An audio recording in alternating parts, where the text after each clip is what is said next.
Okay, let's start. So we are starting with a new reading, derivative. ठीक है, ये अपना new reading derivative level 2. So in derivative we have two chapters level 2 के अंदर में.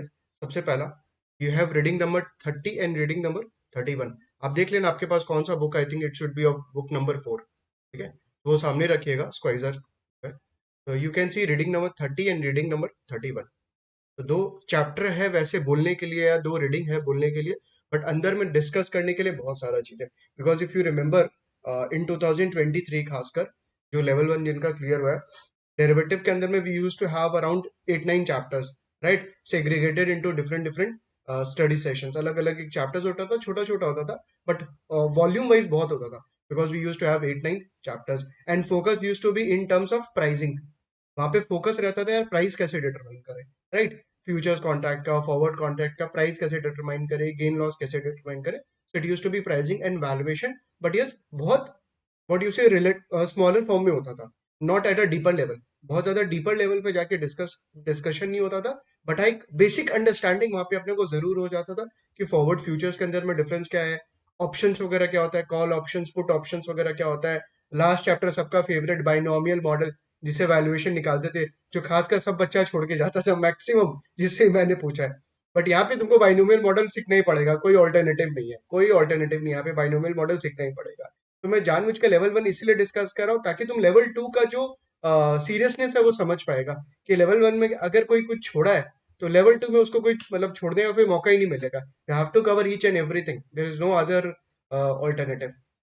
वहां पे अपने डिस्कस करते थे एकदम बेसिक, खासकर थ्योरी वगैरह भी बहुत होता था लेवल 1 के अंदर में, डेरिवेटिव्स के अंदर में, right. Where we use to discuss call option, put option में क्या डिफरेंस है, बायर सेलर में क्या डिफरेंस है, फॉरवर्ड फ्यूचर्स वगैरह में क्या डिफरेंस है, कैश एंड कैरी आर्बिट्रेज कैसे होता है, फ्यूचर्स फॉरवर्ड का प्राइसिंग कैसे निकलता है, स्वैप्स स्वैप्स कैसे निकालेंगे, मतलब स्वैप का प्राइसिंग कैसे होगा and all. We use to discuss a lot of things in level 1, but again at a very basic level.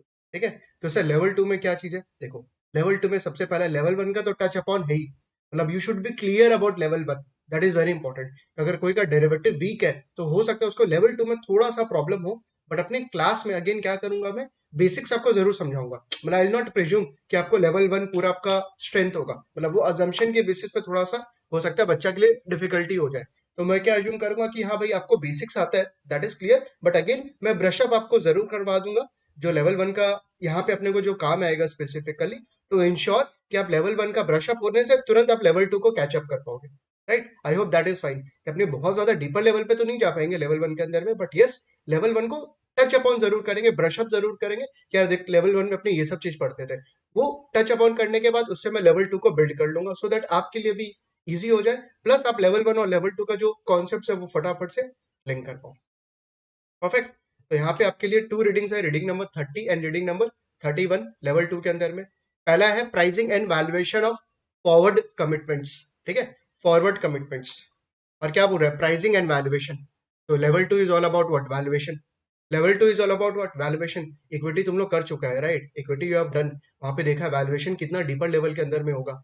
वहां पे तो इक्विटी में की है, अब यहाँ पे डेरिवेटिव में करेंगे क्या चीज, वैल्यूएशन. प्राइसिंग तो इज ऑलरेडी देयर, मतलब लेवल 1 में भी था, बट वैल्यूएशन पे बहुत ज्यादा फोकस है. यार फॉरवर्ड फ्यूचर्स का वैल्यूएशन कैसे डिटरमाइन करेंगे. वैल्यूएशन मतलब whatever is the gain और the loss to the long और द शॉर्ट पोजीशंस. तो forward commitment, pricing and valuation. Reading number 31 is valuation of contingent claim. Valuation of contingent claim. अगर आपको याद होगा level 1 के अंदर में अपने एक छोटा सा डिस्कशन होता था forward commitment versus contingent claim के बीच का डिफरेंस. इनकेस अगर कोई को याद है तो, कि सर फॉरवर्ड कमिटमेंट का मतलब क्या होता है, कंटिजेंट क्लेम का मतलब क्या होता है.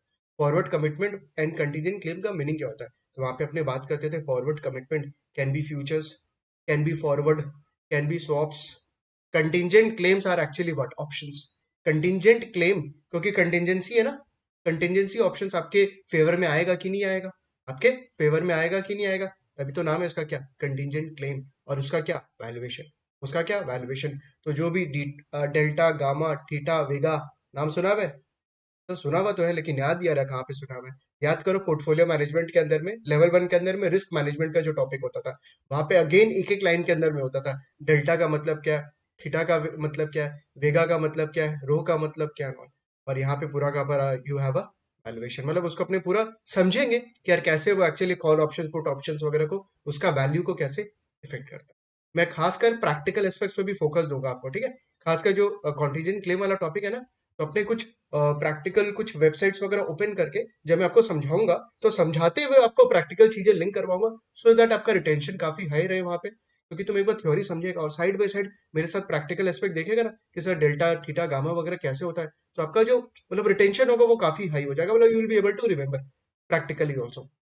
बट यस, अपनी एक लिमिटेशन तो फॉलो करना ही पड़ेगा क्लास के अंदर में, मतलब पूरा जाके मैं ऑब्वियसली उस वेबसाइट के अंदर में सब कुछ निकालना तो नहीं आपको बता पाऊंगा, बट यस, अपना थ्योरी प्लस आप जब वो प्रैक्टिकल को लिंक करोगे टेक्सचुअली प्लस जो प्रैक्टिकल एस्पेक्ट मैं आपको समझाऊंगा, उसके बाद आपको पूरा रिटेंशन होने वाला, खासकर कॉन्टेंजेंट क्लेम वगैरह के, ठीक है।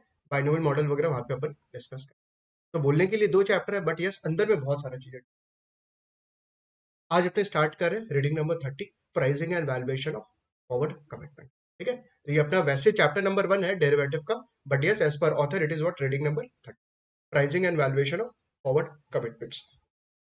तो तुम देखो यहाँ पे बेसिकली यहाँ पे लोग मॉड्यूल्स के अंदर में बाइफर्केट किया हुआ है, pricing and valuation concepts, pricing and valuation of equity forwards, pricing and valuation of fixed income forward, तो फॉरवर्ड कॉन्ट्रैक्ट चल रहा है, pricing FRA forward rate agreement, again part of level 1, valuation of FRA, pricing and valuation of interest rate swaps, currency swaps, equity swaps, ठीक है। तो चीज तो समझ में आ गया होगा आपको, जैसे अपने फॉरवर्ड फ्यूचर्स और स्वैप्स वगैरह को डिस्कस करेंगे। बाई चांस कोई का लेवल 1 में डेरिवेटिव ज्यादा स्ट्रांग नहीं था तो आपको प्लीज टेंशन नहीं लेना पहले, क्योंकि ये मैं चीज देखता हूँ क्या डेरिवेटिव लेवल 1 कोई कोई स्टूडेंट्स का काफी वीक होता है, तो आपको प्लीज लेवल 2 में उसको कैरी फॉरवर्ड नहीं करना उस टेंशन। जहां तक अपने ट्राइंग करेंगे कि आपका जो टफनेस है कोई भी पोर्शन में आपको अगर दिक्कत आ रहा है उसको अपने ईज करने का ट्राई करेंगे, और मैं ट्राई करूंगा उस चीज को एक बार दो बार रिपीट करूं सो दैट आपको एकदम क्लियर हो जाए। प्लस सम्स तो करेंगे अपने क्लास के अंदर में, जैसे वैल्यूएशन वगैरह में अपने एकदम अच्छे से सम्स करते थे, डेरिवेटिव में भी आपको एग्जाम्पल सम्स वगैरह करवाऊंगा, सो दैट आपका पूरा अंडरस्टैंडिंग एकदम स्ट्रांग हो जाए, राइट। तो तुमको डरना नहीं है डेरिवेटिव के अंदर में एकदम भी। एग्जाम पॉइंट ऑफ व्यू से पहले बात कर रहे हैं, एग्जाम पॉइंट ऑफ व्यू से डेरिवेटिव और फिक्स्ड इनकम, ठीक है, जो अपने नेक्स्ट टॉपिक करेंगे उसमें प्रैक्टिकल चीज बहुत पूछते हैं लोग, मतलब प्रैक्टिकल सम्स वगैरह, ठीक है। लेवल 1 में याद है थ्योरी बहुत रहता था आपका, थ्योरी काफी रहता था as compare to practical. Level 2 के अंदर में प्रैक्टिकल बहुत रहने वाला है एज कम्पेयर टू थ्योरी। तो ये चीज आप प्लीज क्लियर रखिएगा कि सर अपना जो डेरिवेटिव है फिक्स्ड इनकम के अंदर में जो इंस्टीट्यूट है वो क्वेश्चंस पे बहुत ज्यादा फोकस करेगा, सॉल्विंग वाला प्रैक्टिकल वाला। तो आपको उतना स्ट्रांग रहना पड़ेगा और आपका जो ब्रेन है वो फंक्शन करना पड़ेगा, बिकॉज यहाँ पे नंबर ऑफ डेज वगैरह के अंदर में बहुत प्ले अराउंड होगा यार, कितना नंबर ऑफ डेज का फॉरवर्ड कॉन्ट्रैक्ट है, कितना टाइम बचा हुआ है, what ever is the balancing figure and all, तो वो सब चीज पे आपको कंट्रोल रखना पड़ेगा सम्स के ऊपर। इसलिए मैं पहले ये सब चीज को आपको बता दे रहा हूँ सो दैट आपका जो ध्यान है वो एकदम भी डाइवर्ट नहीं हो। जब आप सम्स कर रहे हो यू नीड 100% अटेंशन।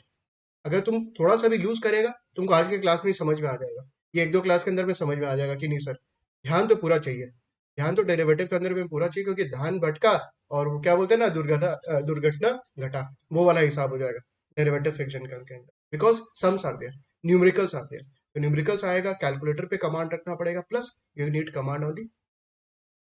डरा नहीं रहा हूं बट बता रहा हूं कि क्या चीज जब आप पढ़ो तो उसके लिए आपका माइंडसेट प्रिपेयर होना चाहिए कि हाँ यार टॉपिक इज गुड, थोड़ा सा हीवी लगेगा माइंड भी, but yes it's interesting, interesting है प्लस कैलकुलेशन है, तो आपको उसी हिसाब से पूरा फोकस करना पड़ेगा टॉपिक के, right.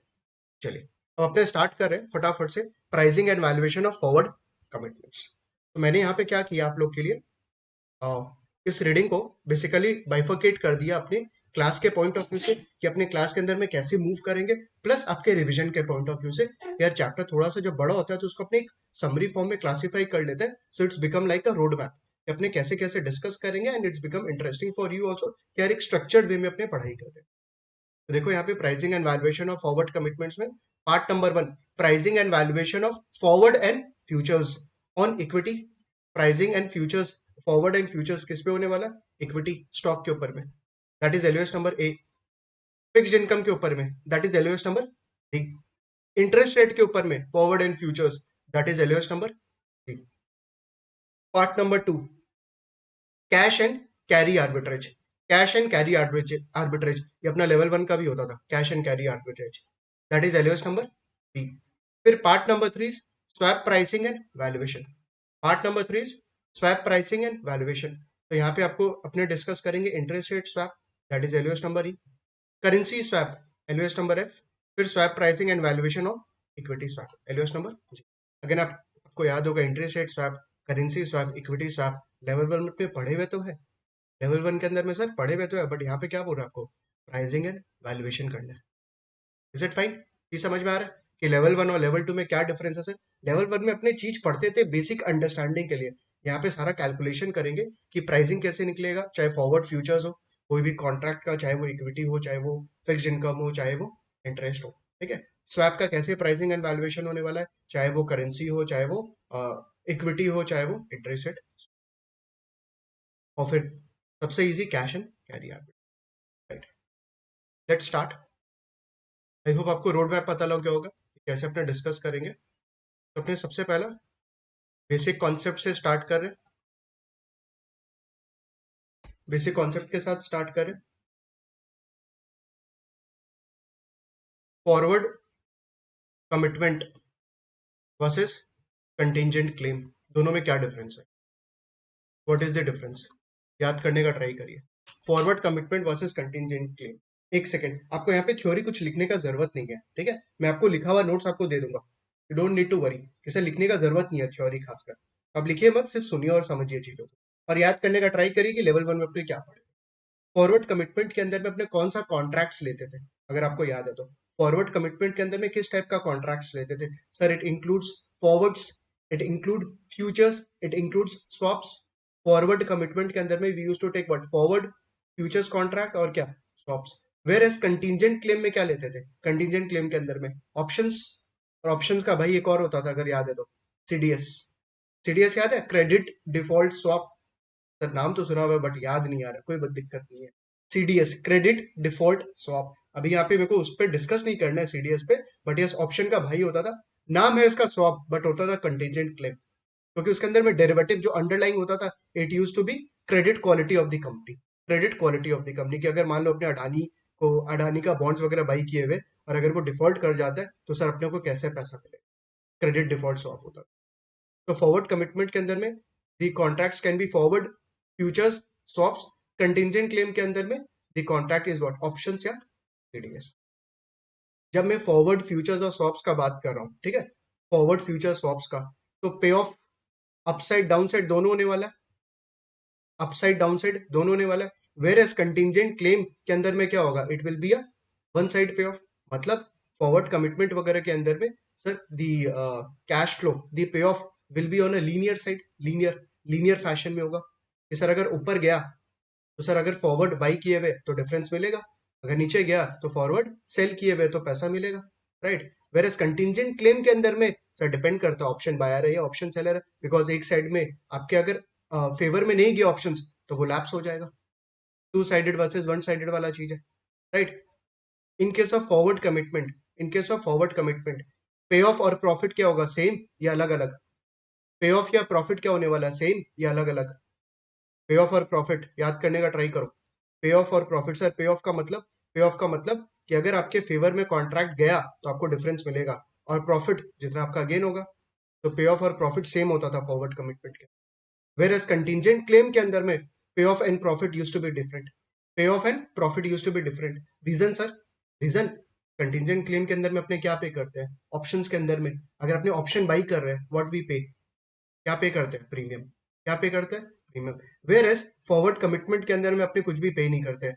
Exception is what, exception is what, futures के अंदर में व्हाट वी पे, इनिशियल मार्जिन। फ्यूचर्स के अंदर में व्हाट वी पे, इनिशियल मार्जिन।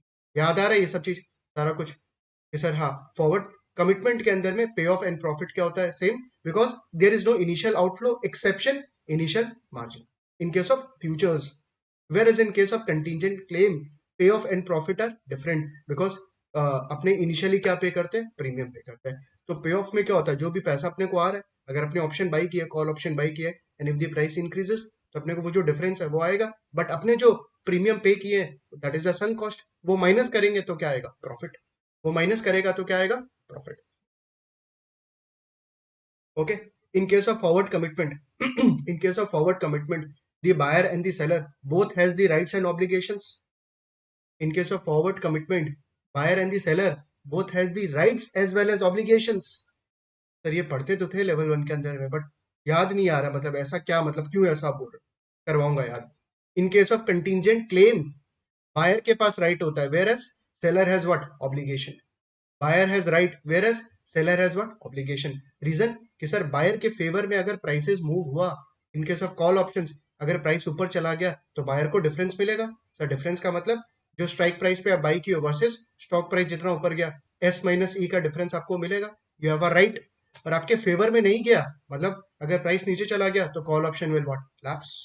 याद आ रहा है ऐसा कुछ कि सर बायर के फेवर में अगर प्राइस मूव हुआ तो उसके पास राइट है that he will get the difference. Whereas अगर उसके फेवर में नहीं गया तो उसके पास कोई ऑब्लिगेशन नहीं है कि उसको कुछ फर्दर पे करना, because what he has actually paid initial premium, and initial premium is actually what, sunk cost। Premium is actually what, sunk cost ना, कि आपके फेवर में जाए, आपके फेवर में नहीं जाए, आपको तो वो पे करना पड़ेगा। तो बायर के पास क्या होता है, राइट। पुट ऑप्शन के पॉइंट ऑफ व्यू से सोचो, पुट ऑप्शन के पॉइंट ऑफ व्यू से सोचो एक बार कि sir the buyer of the put option has a right to receive the difference on the down side. अगर प्राइस स्ट्राइक प्राइस के नीचे चला गया, सर अगर price of the underline strike price के नीचे चला गया तो आपको डिफरेंस मिलेगा in case of put option. But अगर प्राइस ऊपर चला गया, put option will what, lapse. Again buyer has a right to receive the pay off. Obligation कुछ नहीं होता है, वेयर एज सेलर का क्या होता है, सिर्फ ऑब्लिगेशन ही ऑब्लिगेशन होता है, there is no right as such. क्योंकि अगर आपके फेवर में नहीं गया प्राइस, आपके फेवर में नहीं गया, सोचो कॉल ऑप्शन जो सेल किया, प्राइस अगर इंक्रीज हो गया, प्राइस अगर इंक्रीज हो गया, क्या चीज है सर, स्ट्राइक प्राइस, अगर प्राइस ऊपर चला गया, कॉल ऑप्शन बायर को पैसा मिलेगा, whereas call option seller का क्या ऑब्लिगेशन है कि उसको पे करना पड़ेगा। वेयर एज अगर प्राइस नीचे चला गया, स्ट्राइक प्राइस से अगर प्राइस नीचे चला गया तो कॉल ऑप्शन सेलर के लिए क्या, कुछ उसको मिलेगा क्या, कुछ नहीं, क्योंकि उसको क्या मिला हुआ ऑलरेडी, ऑप्शन प्रीमियम। तो आपके पास और कोई राइट ही नहीं है that you will receive the future cash flow, because you have already receive the initial premium. But yes you have an obligation कि अगर प्राइस ऊपर चला गया स्ट्राइक प्राइस से, तो as a call option seller आपको कॉल ऑप्शन बायर को पैसा। याद आ रहा है ये सब सारा चीज, पहले तो ये कंफर्म करो भाई, ये सब सारा चीज याद आ रहा है ना, कोई को ये कोई ग्रीक्स तो नहीं लग रहा है कि sir option buyer option seller का राइट्स है या ऑब्लिगेशन है। वैसे put option seller, put option seller में क्या होगा कि प्राइस अगर नीचे चला गया तो जो पुट ऑप्शन सेलर है उसको डिफरेंस क्या होगा, देना पड़ेगा ऑप्शन बायर को, पुट ऑप्शन बायर को। वेयर एज प्राइस अगर ऊपर चला गया, put option will got lapse.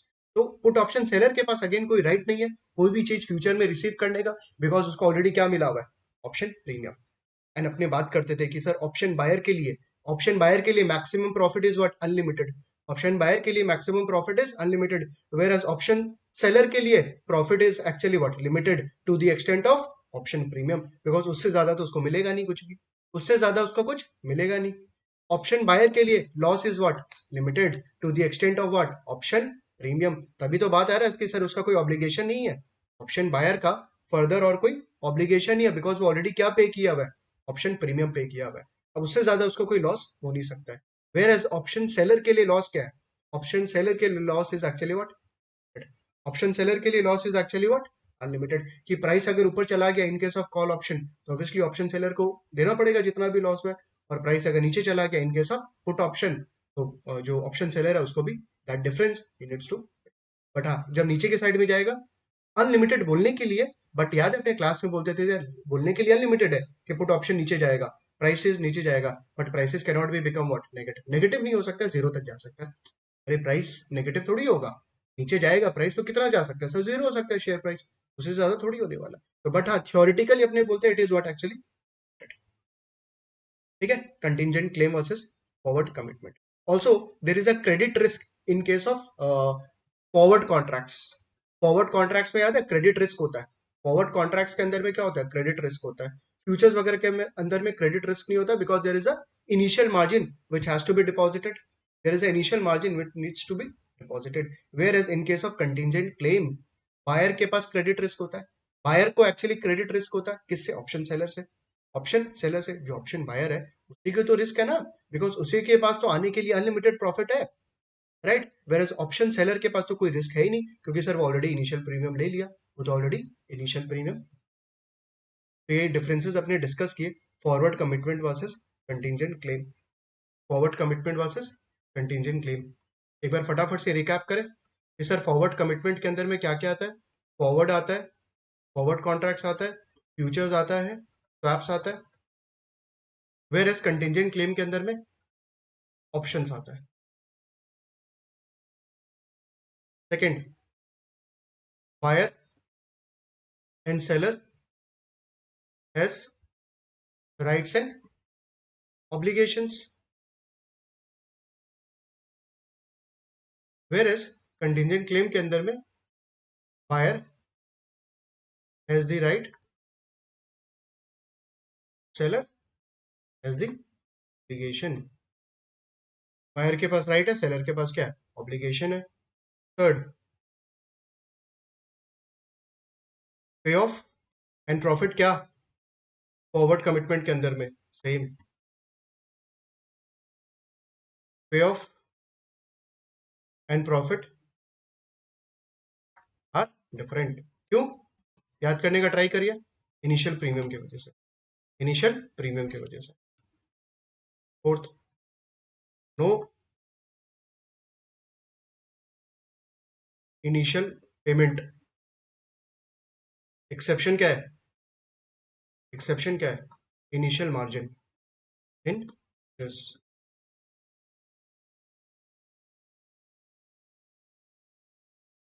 यहाँ पे क्या, प्रीमियम पेमेंट, प्रीमियम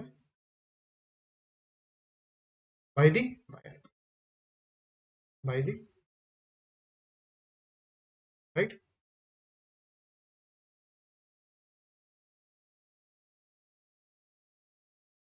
यहाँ पे no credit risk except forward, यहाँ पे क्रेडिट रिस्क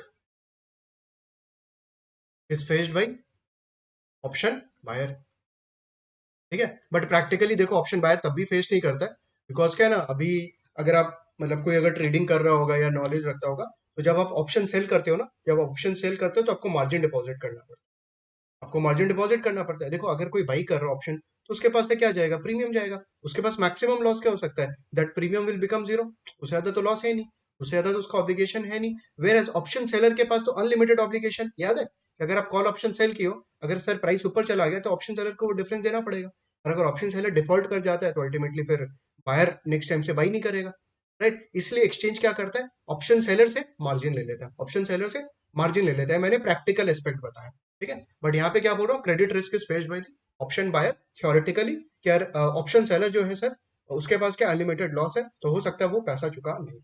तो थ्योरेटिकली और प्रैक्टिकली प्लीज चीज को थोड़ा सा बाइफरकेट करिएगा, यार प्रैक्टिकली सर ऑप्शन सेलर को तो मार्जिन देना ही पड़ता है, ऑप्शन सेलर को, ठीक है। तो forward commitment versus contingent claim. अब यहाँ पे एक बार थोड़ा सा इस चीज पे फोकस करूँ, बायर एंड सेलर पे क्या राइट्स एंड ऑब्लिगेशंस है, बिकॉज मैंने ऑप्शंस पे बहुत ज्यादा फोकस कर दिया। एक बार आप फॉरवर्ड कमिटमेंट के अंदर में जो बायर एंड सेलर के पास मैंने बोला राइट्स एंड ऑब्लिगेशंस है, उस पर थोड़ा सा फोकस करते हैं, क्योंकि ये कितना बच्चा लोग सिर्फ लर्न करके चला जाता था, मतलब नहीं समझता था, ठीक है। सबसे पहला फॉरवर्ड कॉन्ट्रैक्ट का मतलब क्या होता है, what do we mean by forward contracts. Sir it is the contract between the buyer and the seller. Sir ये क्या है सर, एक कॉन्ट्रैक्ट है किसके बीच में, बायर और सेलर के बीच में, where the delivery will happen in the future, where the underlying delivery of the underlying will happen in the future at the price decided today, at the price decided today. इसका मतलब कि sir forward contract एक ऐसा contract है buyer और seller के बीच में, जहां पे जो अंडरलाइन का एक्सचेंज होगा ना, लेन देन, वो कब होगा, फ्यूचर में, after 5 month 6 months and all. But yes उसका जो प्राइस डिटरमाइन होगा वो कब, फ्यूचर में कि आज, आज। इसलिए मैंने बोला the price will be decided as on today, on inception, आज ही। एक कॉन्ट्रैक्ट इंटर होगा बायर और सेलर के बीच में, जहां पे बोला जाएगा यार तुम फ्यूचर में डिलीवरी ले लेना, कोई दिक्कत नहीं है, बट प्राइस कब डिसाइड कर ले, आज ही डिसाइड कर लो, आज ही डिसाइड कर लो। In case of forward contract buyer, in case of जो बाई कर रहा है फॉरवर्ड कॉन्ट्रैक्ट और who is actually long on the forward contract, तो वो क्या प्रे करेगा, वो क्या प्रे करेगा, जो अंडरलाइन का प्राइस है वो इंक्रीज हो या डिक्रीज हो, वो क्या प्रे करेगा, सर वो प्रे करेगा कि अंडरलाइन का प्राइस क्या हो, इंक्रीज हो, अंडरलाइन का प्राइस इंक्रीज हो, because in case of long on the forward contracts, they are actually what doing upside betting, they are actually doing what upside betting. वो लोग प्रे कर रहा है कि सर प्राइस क्या हो जाए, इंक्रीज हो जाए। सर एग्जाम्पल दीजिए, एग्जाम्पल देखो, तुम मान लो रिलायंस का फ्यूचर्स बाई किया, रिलायंस का फ्यूचर्स बाई किया, because futures are actually what exchange traded होता है, तो तुम मान लो रिलायंस का फ्यूचर्स बाई किया, सर किस भाव पे बाई किया, मान ले भाव, जो प्राइस है, भाव मतलब प्राइस, प्राइस इज एक्चुअली 2500, जो फ्यूचर्स ट्रेड कर रहा है ना रिलायंस का 2500 का, कब का सर, 1 मंथ का, कब का? 1 मंथ का, बिकॉज अपने को पता है derivative has a what? Maturity. Derivative has what? Maturity. तो यहाँ पे फॉरवर्ड या फ्यूचर्स कॉन्ट्रैक्ट में भी क्या आने वाला? मैच्योरिटी आएगा। तो मैंने क्या बोला, 1 महीना का तुम 1 मंथ का मैच्योरिटी का रिलायंस का क्या बाई किया? फ्यूचर्स बाई किया। तो सर जो जो जो आपने बाई किया है, तो आपका व्यू क्या है? What is your view? आपको लगता है प्राइस इंक्रीज होगा? एकदम, तभी तो आपने फ्यूचर्स बाई किया है, तभी तो आपने फ्यूचर्स बाई किया है। तो आप क्या बोल रहे हो कि sir I am betting on the upside, मेरे को लग रहा है 2500 के ऊपर जाएगा। 2500 के ऊपर जाएगा कब? मेच्योरिटी तक। कब? मेच्योरिटी तक। इसका मतलब you have a right to buy the Reliance the underline at 2500। इसका तो ये मतलब हुआ, तुम फ्यूचर्स बाई किया भाई 2500 का, इसका मतलब क्या हुआ कि सर मेरे पास राइट है कि यार मैं जो अंडरलाइन है ना रिलायंस को, उसको मैं बाई कर सकता हूँ at 2500, at 2500 on maturity. On maturity sir अगर दाम हो गया 2800, तो दाम हो गया 2800, तो सर कैसे करेंगे? तो अपने लेवल 1 के अंदर में बात करते थे sir, there can be cash settlement और there can be physical settlement. Cash settlement versus physical settlement. Futures के अंदर में focus use to be cash settlement.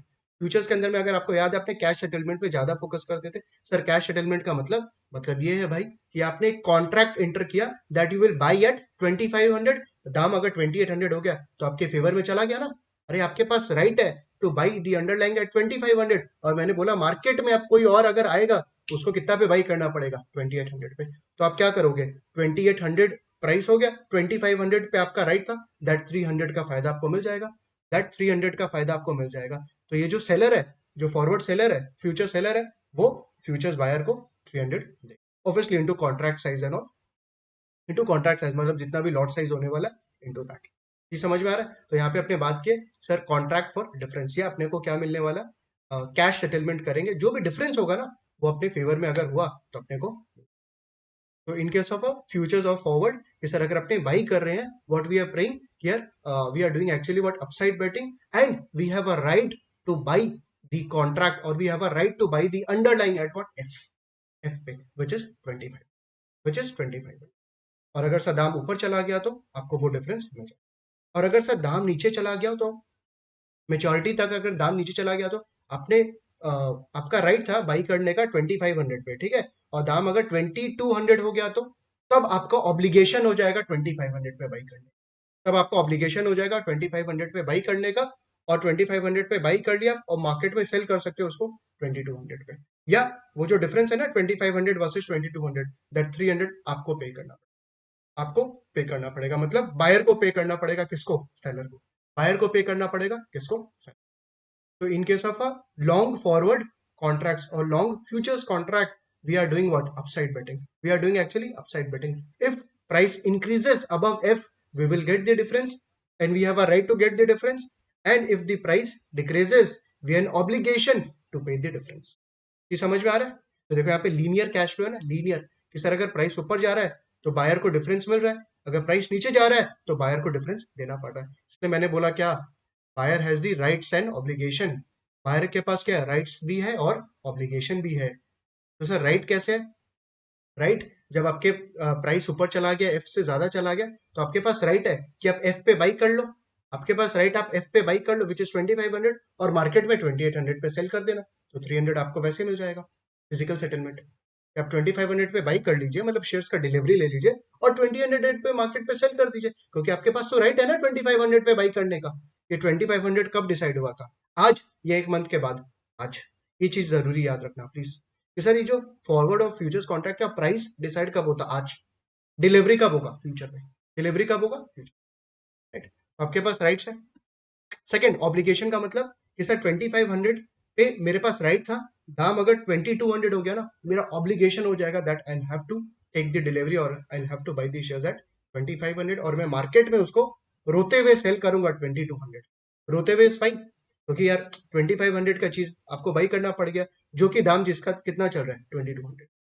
तो 2200 पे अपने क्या करेंगे? सेल करेंगे। तो 300 का आपका ऑब्लिगेशन है, मतलब वो ऑब्लिगेशन आपको बेसिकली डिफरेंस देना पड़ जाएगा, किसको? सेलर को। उल्टा अगर मैं बात करूं फॉरवर्ड सेलर या फ्यूचर सेलर को, वो एकदम उल्टा हो जाएगा स्टोरी। यार इन केस ऑफ फॉरवर्ड सेलर और फ्यूचर सेलर, उसको फायदा कैसे होगा? उसको फायदा कैसे होगा कि सर अगर प्राइस नीचे जाए, अगर प्राइस नीचे जाए, बिकॉज उसके पास राइट्स और ऑब्लिगेशन है to sell the underlying at what? F. To sell the underlying at F, which is say 2500, और अगर सर दाम नीचे चला गया से 2000 हो गया, तो फॉरवर्ड सेलर या फ्यूचर सेलर मस्ती से 2500 पे सेल करना चाहेगा, मस्ती से 2500 पे सेल करना चाहेगा, और वो जो डिफरेंस है उसको उतना मिल जाएगा, राइट, क्योंकि दाम हो गया 2000, बट वो कितना पे सेल कर रहा है मस्ती से 2500 पे, राइट। वेयर एज अगर प्राइस ऊपर चला गया, प्राइस अगर ऊपर चला गया, तो सर ऑब्वियसली उसको वो डिफरेंस देना पड़ेगा, क्योंकि 2500 पे आपको सेल करना पड़ेगा, वेयर एज मार्केट प्राइस कितना हो गया 2800, तो वहां पे आपका क्या हो जाएगा ऑब्लिगेशन, वहां पे क्या हो जाएगा आपका ऑब्लिगेशन। वेयर एज अगर प्राइस नीचे जाता, तो जो फॉरवर्ड और फ्यूचर सेलर है उसके पास राइट रहता, तो उसको डिफरेंस, समझ में आ रहा है आपको, क्यों बायर और सेलर के पास राइट्स भी है, ऑब्लिगेशंस भी है। एक लाइन में अगर मैं बोलूं कि सर आपके फेवर में अगर गया तो आप राइट्स एंजॉय करोगे, और आपके फेवर में नहीं गया तो ऑब्लिगेशन आपको पे करना। आई होप सारा का सारा रिकैप हो गया होगा आपका फॉरवर्ड एंड, दोनों में डिफरेंस क्या होता है फॉरवर्ड और फ्यूचर्स के अंदर में, what is the difference between forward and futures? Sir forwards are actually what, OTC, whereas futures are exchange traded. Forward and futures में डिफरेंस क्या था कि सर फॉरवर्ड क्या होता है OTC, basically it is a dealers market, whereas futures are actually what, exchange traded, exchange पे trade होता है। तो जो एक्सचेंज पे ट्रेड होता है वहां पे क्रेडिट रिस्क होता है क्या, डिफॉल्ट रिस्क होता है नहीं। तो फ्यूचर्स के अंदर में sir virtually there is no credit risk, whereas forward के अंदर में yes there is a credit risk. Initial margin कहां पे चाहिए फ्यूचर्स के अंदर में, फॉरवर्ड के अंदर में there is no initial margin, but yes practically there is a requirement of initial margin in case of forward contract also. Practically मैं बोल रहा हूँ चाहिए, बट हाँ अभी थ्योरेटिकली के लिए अपने को सर फॉरवर्ड कॉन्ट्रैक्ट के अंदर में कोई भी इनिशियल मार्जिन डिपॉजिट करने का जरूरत नहीं। M to M mark to market किसके अंदर में होता है, फॉरवर्ड या फ्यूचर्स?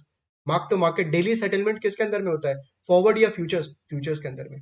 फ्यूचर्स के अंदर में sir there is daily mark to market. तो मार्क टू मार्केट का मतलब जिसको भी गेन होगा उसके अकाउंट में पैसा आ जाएगा, जिसको भी लॉस होगा उसको वो लॉस बियर करना पड़ेगा, उसके अकाउंट से वो पैसा डिडक्ट हो जाएगा। It's like debit and credit, कि अगर आपके फायदा हुआ तो आपको क्रेडिट हो जाएगा पैसा, और जो पर्सन को लॉस हुआ उसके क्या डेबिट हो जाएगा। Daily M to M, whereas forward के अंदर में there is no daily M to M, there is no daily M to M. कब होगा सर, ऑन कॉन्ट्रैक्ट एक्सपायरी या ऑन मेच्योरिटी पे।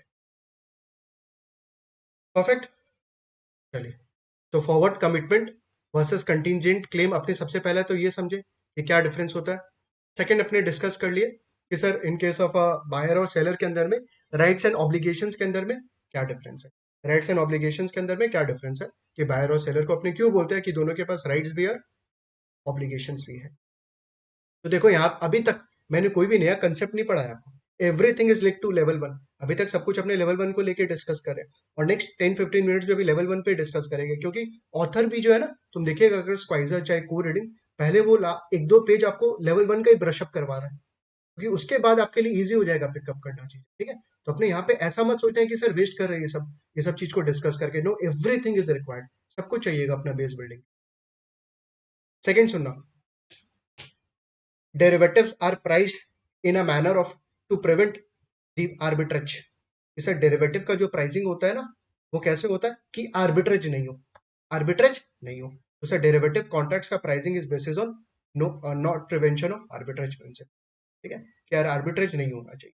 इसका मतलब कि सर मान लो दो कॉन्ट्रैक्ट है, कॉन्ट्रैक्ट ए और contract B, there are two contracts, contract A and contract, दोनों कॉन्ट्रैक्ट का अगर से आफ्टर 1 ईयर के बाद कैश फ्लोज सेम आएगा, कॉन्ट्रैक्ट ए और कॉन्ट्रैक्ट बी के बाद मैंने बोला कि दोनों के अंदर में सर जो कैश फ्लोज आने वाला है after 1 year, it is of the equal amount, तो आज के दिन उसका प्राइस क्या होना चाहिए, so that there is no arbitrage, क्या प्राइस होना चाहिए, दोनों का प्राइस इक्वल होना चाहिए, दोनों का प्राइस इक्वल होना चाहिए। क्यों? क्योंकि मैंने बोला sir if two contracts are having same पे of in the future, their price today should be what, same, otherwise there will be an arbitrage.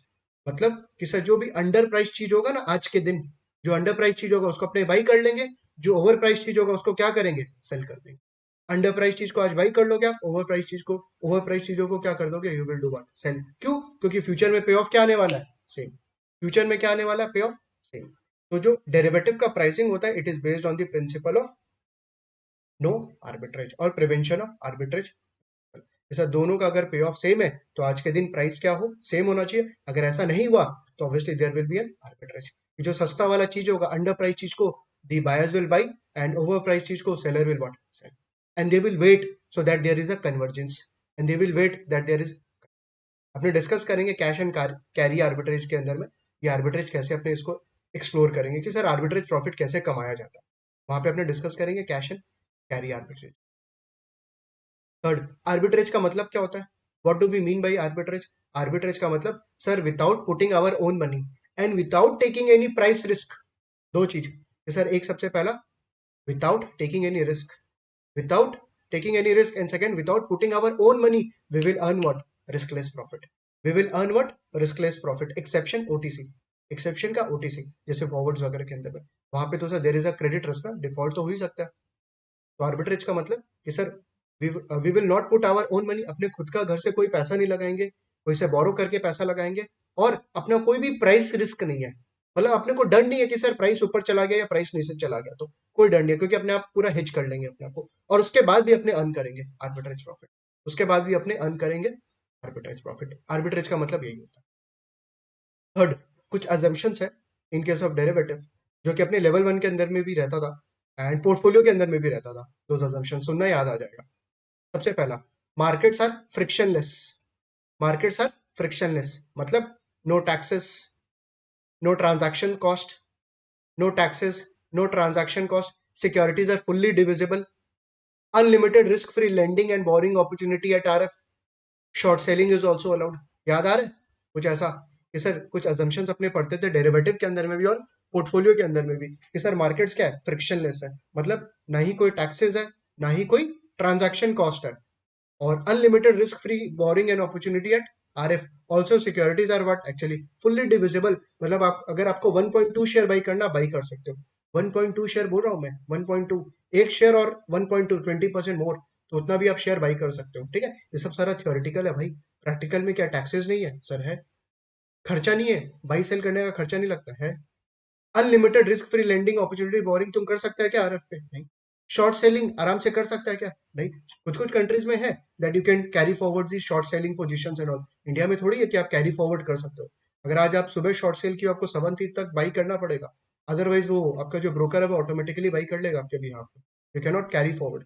तो ये अपने जो बात कर रहे हैं ना, all these are actually what assumptions, जो कि रियल लाइफ में थोड़ी होल्ड गुड करेगा, रियल लाइफ में होल्ड गुड थोड़ी करेगा। अपने बात कर sir, no taxes, no transaction cost, securities are fully divisible, unlimited risk-free borrowing opportunity at RF, plus short selling also allowed। But real life में तो एवरीथिंग इज देयर, मतलब सब कुछ पे टैक्सेस भी है, ट्रांजैक्शन कॉस्ट भी है, सिक्योरिटीज थोड़ी फुल्ली डिविजिबल, अपने थोड़ी आज के दिन रिलायंस का 1.5 शेयर बाई कर सकते हैं। अरे रिलायंस का आई कैन बाई इधर 1 और 2, I can not buy 1.5 share, right? So all these are actually not applicable in the real life, but yes it's applicable in the theoretical life. Theoretical life के अंदर में ये सब चीजें एप्लीकेबल है, तभी तो आप आर्बिट्रेज कर सकते हो, तभी तो आप एक्चुअली आर्बिट्रेज कर सकते हो। Is it clear? फंडामेंटल्स यहां तक क्लियर है भाई? बताओ, कोई डाउट यहां तक बेसिक कंसेप्ट के अंदर में? तो we discussed forward commitment, contingent claim, फिर आर्बिट्रेज को लेकर डिस्कस किए, उसके बाद प्रिवेंशन ऑफ आर्बिट्रेज प्रिंसिपल, यार अगर दो चीज का प्राइस सेम है तो सर आज के दिन उसका, सॉरी दो चीज का अगर पे ऑफ सेम है तो आज के दिन उसका प्राइस क्या होना चाहिए? सेम होना चाहिए, राइट? फिर फॉरवर्ड एंड फ्यूचर्स के बीच का डिफरेंस, फॉरवर्ड कॉन्ट्रैक्ट में क्यों बायर के पास राइट और सेलर के पास भी राइट रहता है, प्लस दोनों के पास ऑब्लिगेशंस रहता है, और कंटिंजेंट क्लेम तो डिस्कस किए ही अपने ऑप्शंस के अंदर में, call options versus put options. But obviously यहाँ पे कंटिंजेंट क्लेम पे मेरा ज्यादा फोकस नहीं है, बिकॉज यहाँ पे मेरा ज्यादा फोकस किस पे रहेगा? Forward commitment. कंटिंजेंट क्लेम तो ऑब्वियसली नेक्स्ट चैप्टर है ना, तो वहां पे वापस से कॉल ऑप्शन पुट ऑप्शंस वगैरह डिस्कस करेंगे, राइट? और कोई डाउट यहाँ तक नहीं है तो फिर अपने नेक्स्ट करते हैं, obligation part with a put seller point of view. बोल रहा है कि सर पुट जो सेल कर रहा है, ठीक है, जो पुट ऑप्शन सेल कर रहा है उसका ऑब्लिगेशन कैसे है, एक बार पहले बायर के पॉइंट ऑफ व्यू से सोचिए, आपको सेलर के पॉइंट ऑफ व्यू से तुरंत समझ में आ जाएगा। देखो अगर आपने पुट ऑप्शन बाई किया है, व्हाट यू आर एक्सपेक्टिंग कि सर प्राइस नीचे जाएगा, परफेक्ट है कि प्राइस नीचे जाएगा, और अगर प्राइस नीचे चला गया, you have a right to receive the difference. Option buyer के पास राइट है डिफरेंस रिसीव करने का, इसका मतलब ऑप्शन सेलर के पास ऑब्लिगेशन है पे करने का। पुट ऑप्शन सेलर के पास है ऑब्लिगेशन, ऑब्लिगेशन आपको पे करने का। चलिए पुट ऑप्शन सेलर पे आइए। पुट ऑप्शन सेलर कि सर अगर प्राइस नीचे चला जाता है तो पुट ऑप्शन सेलर को बायर को देना पड़ेगा, ऑब्लिगेशन है। बट अगर प्राइस ऊपर चला गया तो put option will what? Lapse. Put option will what? Lapse. तो पुट ऑप्शन सेलर के पास कोई राइट है क्या कुछ रिसीव करने का? कोई राइट नहीं है भाई फ्यूचर में। क्यों? क्योंकि वो क्या लेके बैठा है, क्या खा के बैठा है? Premium. He has already taken what? Premium. उसके बाद अब फ्यूचर में उसको कुछ नहीं मिलने वाला है, जो है सिर्फ ऑब्लिगेशन ऑब्लिगेशन ही है, कोई राइट है ही नहीं। क्योंकि सर अगर पी माइनस किया तुम, तेरा व्यू है कि प्राइस ऊपर जाएगा, तेरा व्यू है क्या पी माइनस के अंदर में कि प्राइस ऊपर जाएगा, because P minus is equivalent to what? C plus. P minus is equivalent to C plus in terms of direction. C plus को क्या लगता है सर? दाम ऊपर जाएगा। पी माइनस को भी क्या लगता है? दाम ऊपर जाएगा। बट अगर दाम आपके फेवर में नहीं गया, मतलब ऊपर नहीं गया और प्राइस नीचे चला गया, तो पुट ऑप्शन सेलर को पे करना पड़ेगा। That is why put option seller का क्या ऑब्लिगेशन है, कोई राइट नहीं है, क्योंकि वो राइट खो चुका है, उसको सिर्फ ऑप्शन प्रीमियम मिलेगा। राइट? आई होप क्लियर हो गया होगा जो डाउट था आपका।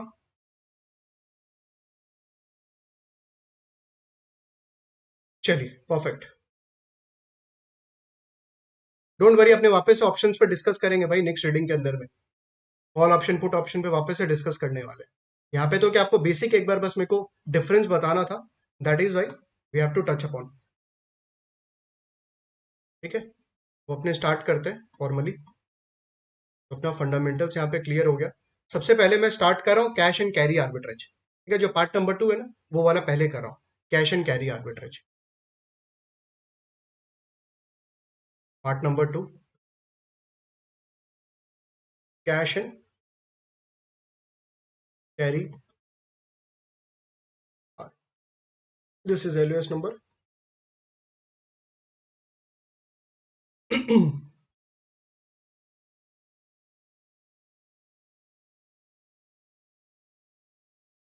फॉरवर्ड या फ्यूचर्स। ठीक है, फॉरवर्ड या futures on maturity.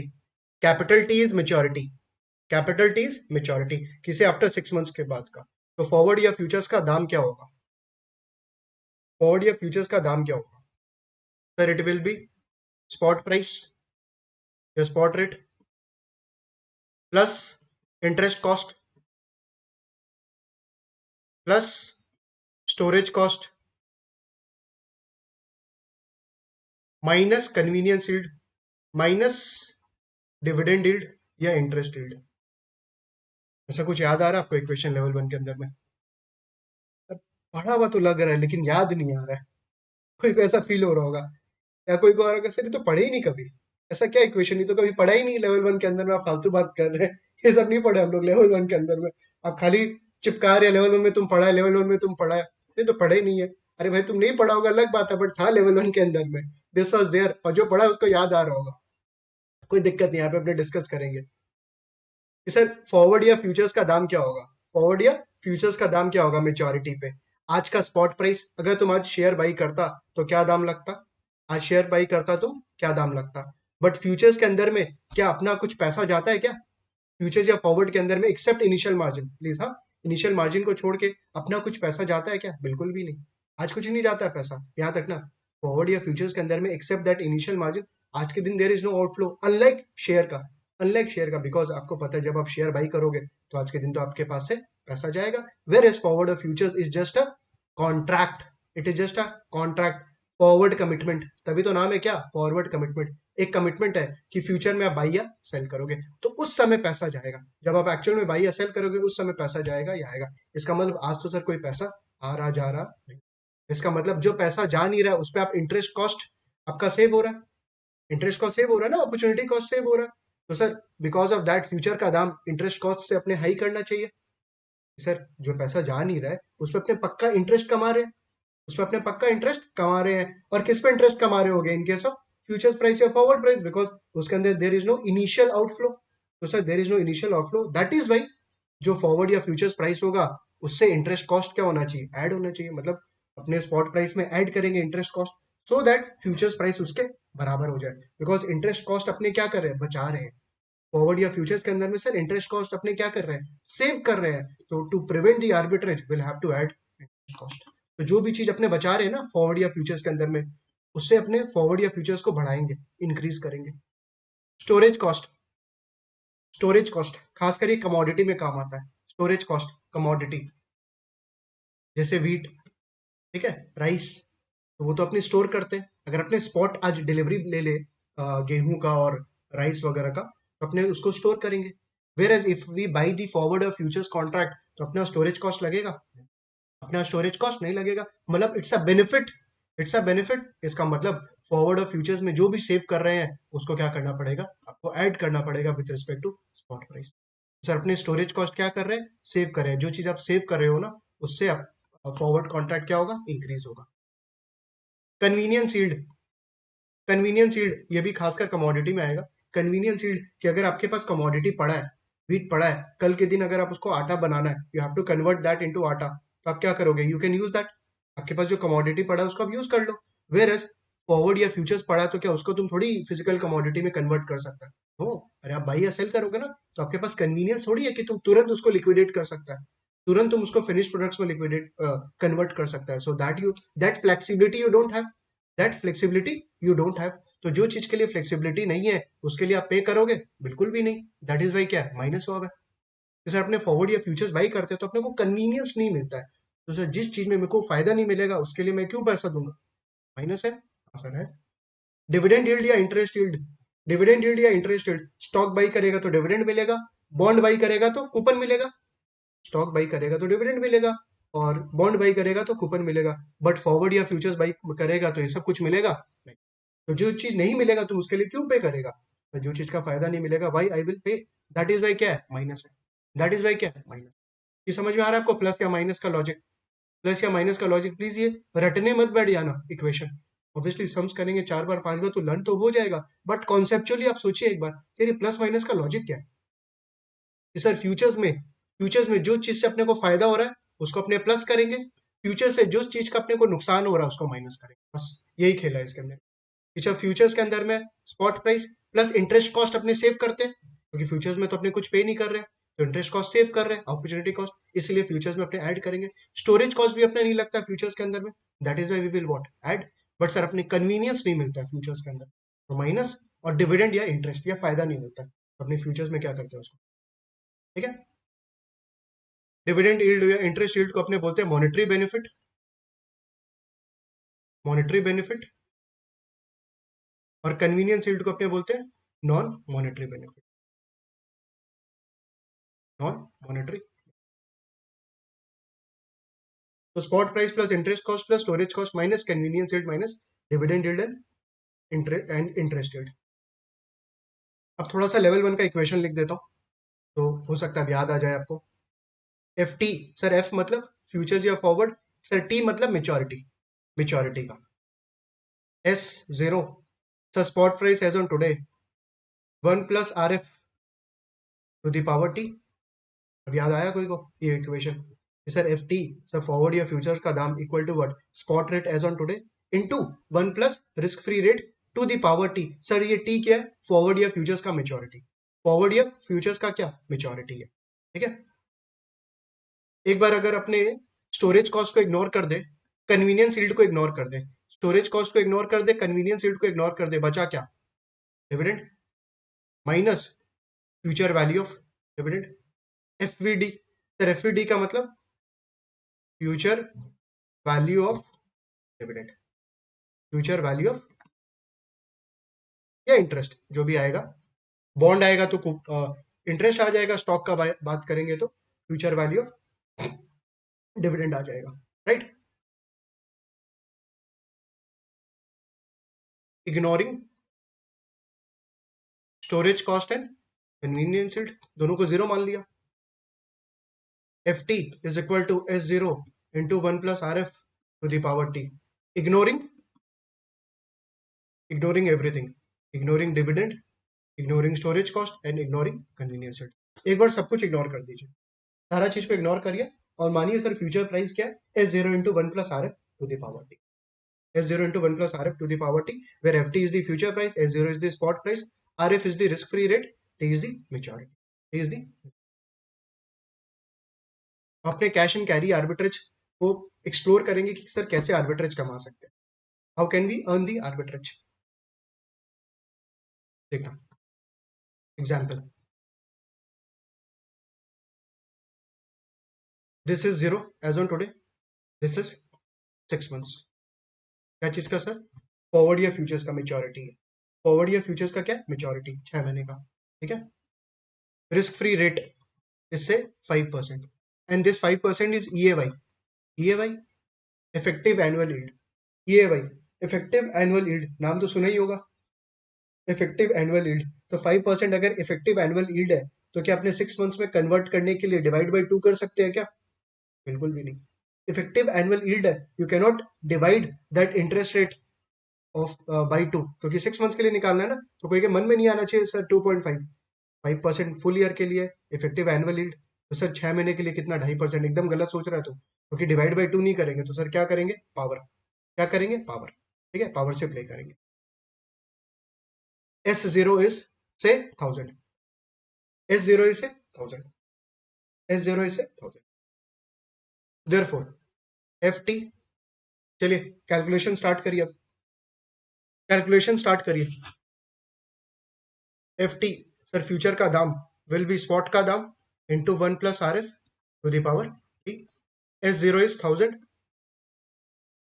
1 plus 0.05 to the power क्या करूं, टू दी पावर क्या करूं, 5% फुल ईयर का है और अपने को 6 मंथ्स के लिए निकालना है ना, बिकॉज अपना जो फ्यूचर्स का मेच्योरिटी है वो 6 मंथ्स का है, तो will have to do 6/12। Logic क्या था, लेवल 1 में मैं कैसे आपको करवाता था कि 5% मानो अगर पूरे साल का है, which is actually is there, numerator में क्या लेना है, अपने को कहाँ जाना है, where we want to go. Denominator में लेना अपने को ये जो 5% है सर, कितने टाइम के लिए, 12 मंथ्स के लिए। अपने को जाना कहाँ पे है, अपने को 6 महीने में जाना है, ठीक है, 6 मंथ्स पे जाना है। तो 6 divided by what,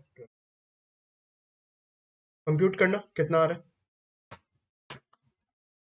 1.05 square root into 1000, 1024.695 आ रहा है। ठीक है, मैं 70 लिख दूं, कोई दिक्कत नहीं सर, क्या दिक्कत, कर दीजिए, अपना ही तो सम है। ठीक है, अप्रोक्सीमेटली आ रहा है 1024.70, यहां तक कोई को डाउट नहीं होना चाहिए। ये है कि actually this is should be price, should B intrinsic value होता है ना, जैसे इंट्रिंसिक वैल्यू कि क्या होना चाहिए given the current price, given the current price sir futures का दाम क्या होना चाहिए। बहुत इंटरेस्टिंग बात चलेगा, प्लीज यहाँ पे 100% फोकस चाहिए आप लोगों का, अदरवाइज तुम लूज कर जाएगा ये टॉपिक। ठीक है, तो सर बोल रहे कि 1000 आज दाम चल रहा है, बोल रहा फ्यूचर का दाम कितना होना चाहिए, गिवन 6 महीना का मेच्योरिटी है, गिवन रिस्क फ्री रेट कितना 5%, तो बात की कि सर होना चाहिए 1024.7, ये तो क्या बोला, होना चाहिए, should be, but actual can be more than 1024.7 और it can be less than 1024.7। अरे एक्चुअल मार्केट में तो सर फ्यूचर प्राइस अलग हो सकता है ना। केस 1,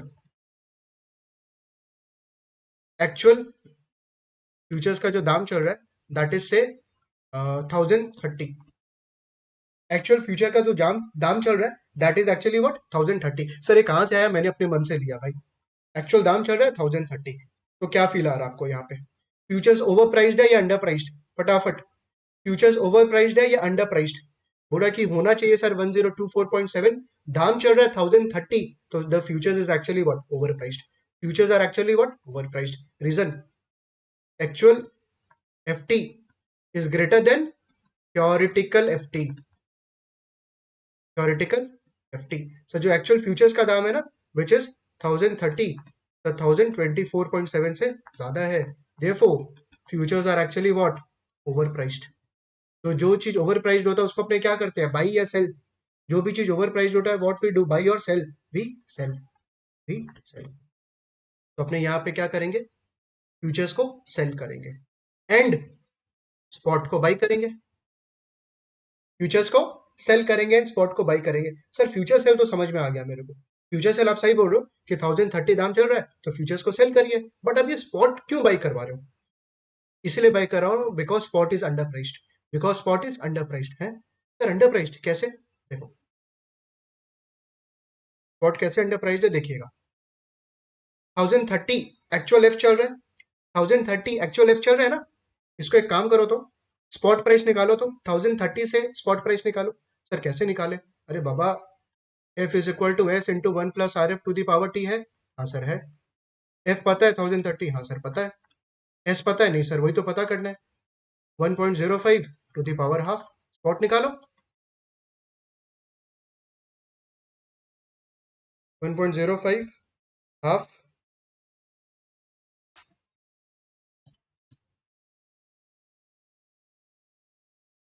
स्पॉट आ रहा होगा 1005.18, 1001 1005.18. This is actually what should be कि यार गिवन द फॉरवर्ड प्राइस आज के दिन स्पॉट का दाम कितना होना चाहिए 1005.18, बट कितना चल रहा है,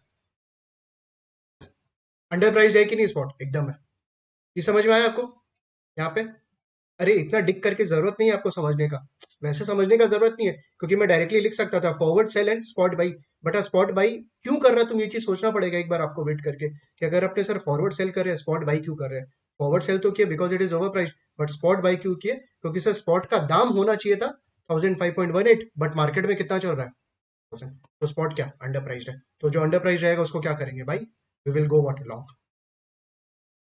तो forward buy and spot sell इसको अपने बोलते हैं कैश एंड कैरी आर्बिट्रेज, इसी को ही अपने बोलते हैं cash and carry arbitrage. Sir इसका नाम थोड़ा अजीब लगता है कैश और कैरी, कोई दिक्कत नहीं है नॉर्मल कर देते हैं। कैश आउटफ्लो हो रहा है कहाँ पे, स्पॉट में, और तुम स्पॉट को कैरी कर रहा है, अंडरलाइंग एसेट को कैरी कर रहा है, सेट हुआ कैश एंड कैरी। यार तुम क्या किया सर, स्पॉट अपने बाई कर रहे हैं, कैश जा रहा है, ठीक है, वो कैसे जा रहा है नॉल बाद में आएंगे, और अपने पोजीशन को कैरी कर रहे हैं, जो अंडरलाइंग पोजीशन है उसको क्या कर रहे हैं, कैरी कर रहे हैं। कैरी करने का मतलब तुम रख रहा है भाई अपने पास, मतलब तुम शाम को सेल नहीं करके जा रहा है, तुम कैरी फॉरवर्ड कर रहे हैं नेक्स्ट डे के लिए, cash and carry arbitrage. Is it fine? तो कैरी कहां से वर्ड आया कि सर अंडरलाइन को कैरी कर रहे हैं, ठीक है। अब आर्बिट्रेज देखते हैं, let's check the arbitrage, let's check the arbitrage 0th point of time, inflow oblique outflow.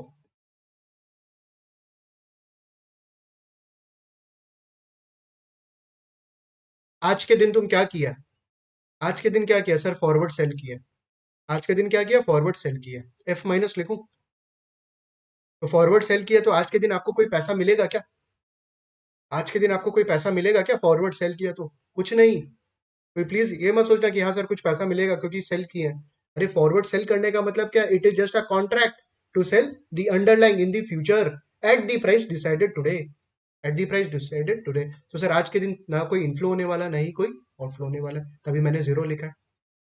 Second, forward sell किया है मतलब स्पॉट बाई किया है, स्पॉट बाई किया, स्पॉट बाई करेगा तो पैसा जाएगा, हाँ सर जाएगा। स्पॉट कितना पे बाई करेगा, 1000, you will buy the spot at 1000, means there will be an outflow of 1000। Negative कर दूं, हाँ सर कर दीजिए। बट अपने यहाँ पे आर्बिट्रेज चल रहा है, और आर्बिट्रेज का मतलब क्या था कि आपके पॉकेट से पैसा जाएगा कि नहीं, नहीं। याद है अपने बात किए थे, आर्बिट्रेज का मतलब ही ये था कि सर अपने पॉकेट से पैसा नहीं जाना चाहिए, सेकंड कोई भी प्राइस रिस्क नहीं होना चाहिए। तो सबसे पहला ये जो 1000 अपने पॉकेट से जा रहा है उसको रोकते हैं, मतलब this 1000 what we will do, we will borrow, we will borrow. Third, borrow $1000 at R F, कितना था आर एफ अपना, 5% है ना, हाँ 5%, at R F 5% for 6 month, 6 महीने के लिए अपने बोरो कर रहे हैं। तो 6 महीने के लिए अगर तुम आज बोरो किया मतलब तेरे पास 1000 आ गया, 1000 आ गया ना, क्योंकि 1000 बोरो किया, तो 1000 आपने बोरो किया, उसी 1000 से आपने स्पॉट बाई कर लिया, तो आपके पास से कोई पैसा गया नहीं। परफेक्ट। टोटल इनफ्लो आउटफ्लो मिला के कितना हिसाब, जीरो। आफ्टर 6 मंथ्स, 6 महीने के बाद,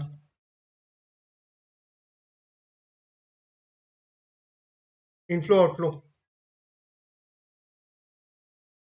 सबसे पहला जो फॉरवर्ड सेल किया था, फॉरवर्ड सेल किया मतलब you have obligation to deliver the shares. F minus का मतलब क्या होता है सर, अपने पास ऑब्लिगेशन है कि अपने को शेयर्स को क्या करना पड़ेगा, डिलीवर करना पड़ेगा।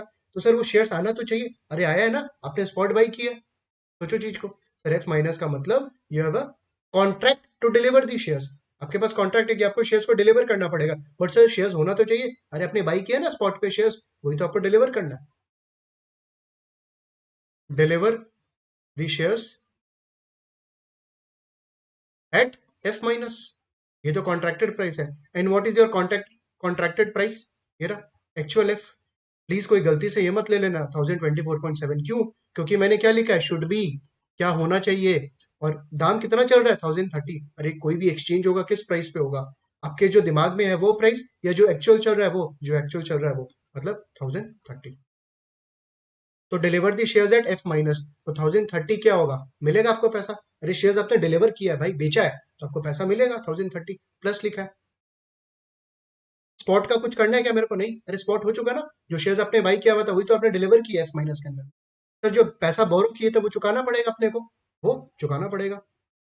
Repayment of the repayment of the borrowed money, जो आपने बोरो किया उसको क्या करो, चुकाओ। तो 1000, और 6 महीना के लिए बोरो किए थे 5%, तो कितना आएगा, ये वाला आएगा ना, देख लो भाई। 5% 6 मंथ्स के लिए बोरो किए थे 1000, कितना आएगा 1024.7। हाँ सर, इतना चुकाना पड़ेगा 1024.7। नेगेटिव कर दूं because you have to repay. Net में क्या बनेगा, 1030 आया, 1024.7 गया, 5.3 का फायदा, 5.3 का प्रॉफिट। ये समझ में आया आपको। तो आपने क्या किया, समरी, आपने एफ माइनस किया, स्पॉट बाई किया, स्पॉट बाई खुद के पॉकेट से नहीं किया, आरएफ पे बोरो किया, आरएफ पे बोरो किया। अगर तुम सोचो ये 5.3 सबको एक मतलब, ये जो 5.3 का प्रॉफिट हो रहा है जहां पे आपका ना ही कोई पैसा लग रहा है एंड ना ही कोई रिस्क है। कोई रिस्क भी कैसे नहीं है, क्योंकि तुम देखो एफ माइनस को भी तो फिक्स कर लिया था ना। ये जो 1030 था, ये कि आप 1030 वेट कर रहे थे कि सर प्राइस कुछ और होगा, और you have fixed today only, you have fixed today only because you have done what, F minus. This 1030 is fixed, there is no price risk also. आपको डर नहीं है कि यार जो ये जो प्राइस है 1030 वो ज्यादा हो जाएगा या कम, आपको कोई टेंशन नहीं है because you have already fixed this, because you will deliver the shares at what, F minus. You have a contracted prices 1030, तो उसका भी कोई रिस्क नहीं।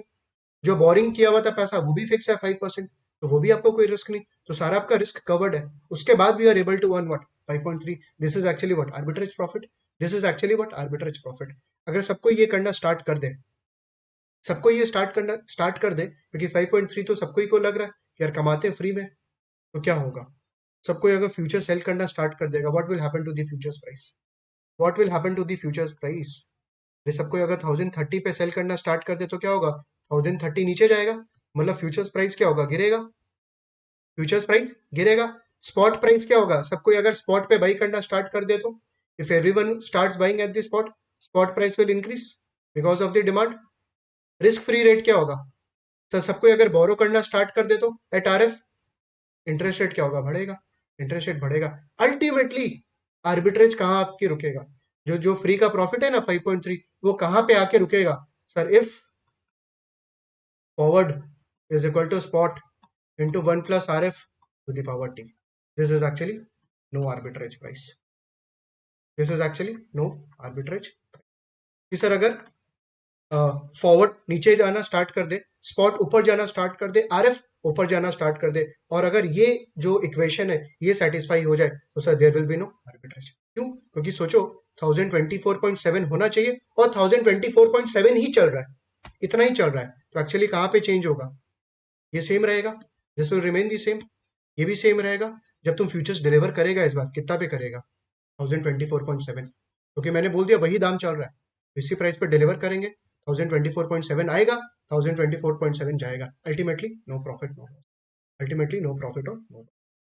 तो नो आर्बिट्रेज प्राइस का मतलब F T is equal to S zero into one plus R F to the power T, right. 1020 समृद्धि 1024.7 का मतलब repayment of the borrowed amount.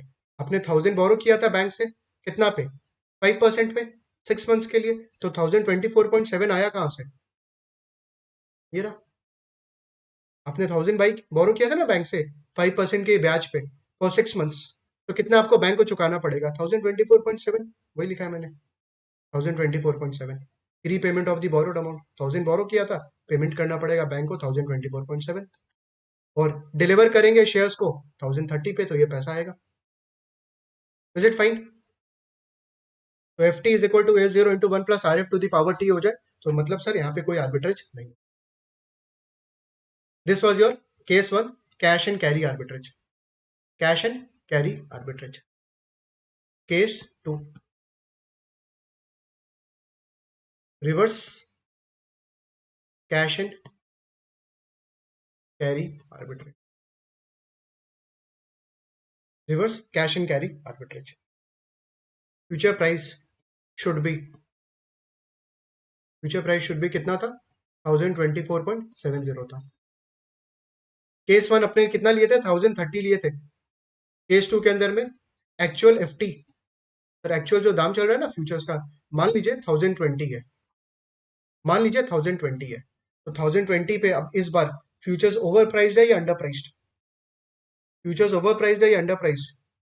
Actual FT जो है sir, it is less then theoretical और should be FT.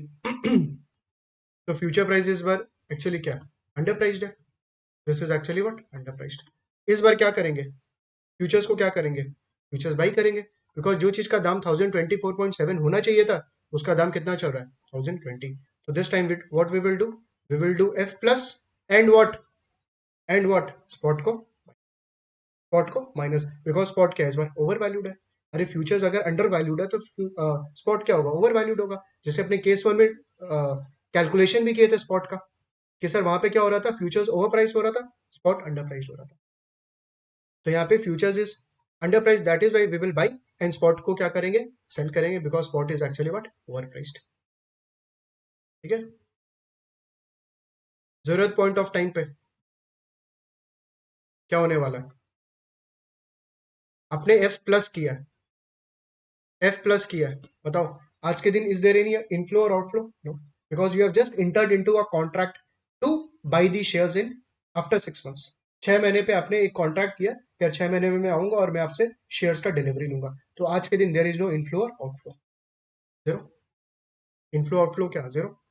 Second, shares को cell किया, spot पे cell किया, मतलब शॉर्ट सेलिंग किया एक तरीके से, बोरो करके सेल किया। तो सर जो एस माइनस किया है, उससे पैसा आएगा, उससे पैसा आएगा, कितना आएगा, 1000 था, एस वॉज योर 1000, हाँ, तो 1000 आएगा, प्लस लिखूं। अब ये जो 1000 आएगा ना, अपने पास नहीं रखेंगे, what we will do, we will invest. पहले वाले केस के अंदर में 1000 अपने बोरो कर रहे थे, राइट, इस समय अपने पास पैसा आ रहा है 1000, क्योंकि अपने शॉर्ट सेल कर रहे हैं, तो ये जो 1000 आ रहा है ना, अपने क्या करेंगे, इन्वेस्ट करेंगे at RF, invest $1000 at RF. तो इन्वेस्ट करेंगे मतलब पैसा जाएगा, पैसा जाएगा, इन्वेस्ट करेंगे, अपने अकाउंट से पैसा जाएगा, नेट नेट क्या, जीरो।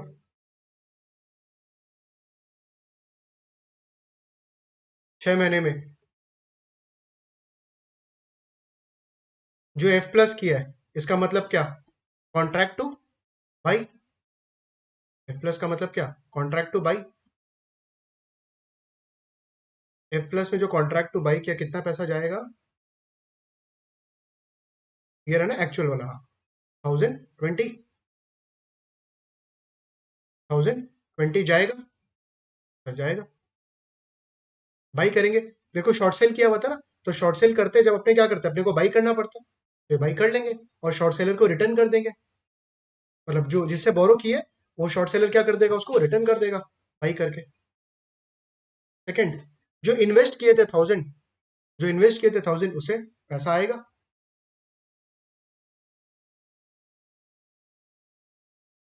फिर saving of the investment amount with interest, कितना आएगा, दैट 1024.7 वाला नंबर, ये आएगा आपको, right. What is the difference,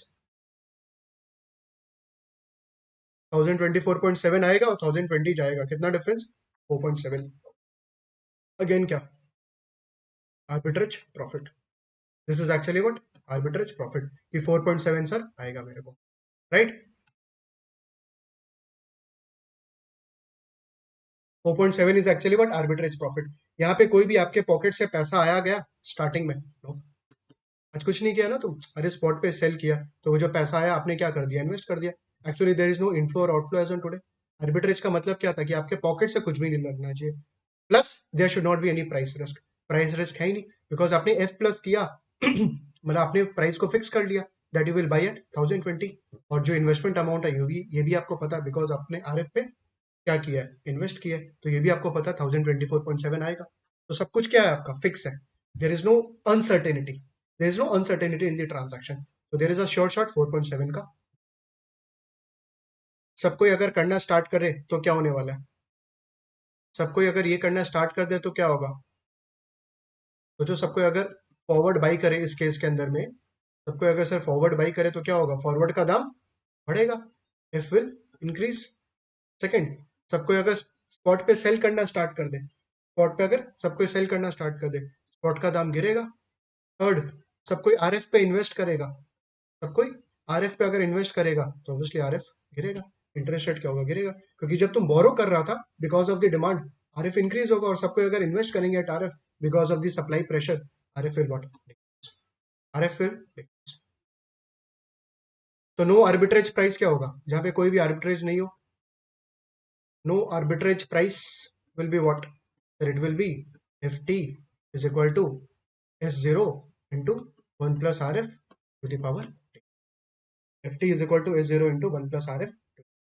अगर ये प्राइस हो गया तो सर आर्बिट्रेज पॉसिबल नहीं, F T is equal to S zero into 1 plus R F to the power T अगर हो गया तो सर आर्बिट्रेज पॉसिबल नहीं है, क्योंकि जो दाम होना चाहिए वही दाम चल रहा है, जो दाम होना चाहिए वही दाम चल रहा है। इज इट फाइन, बताओ यहाँ तक कोई दिक्कत, cash and carry reverse cash and carry arbitrage, cash and carry reverse cash and carry arbitrage.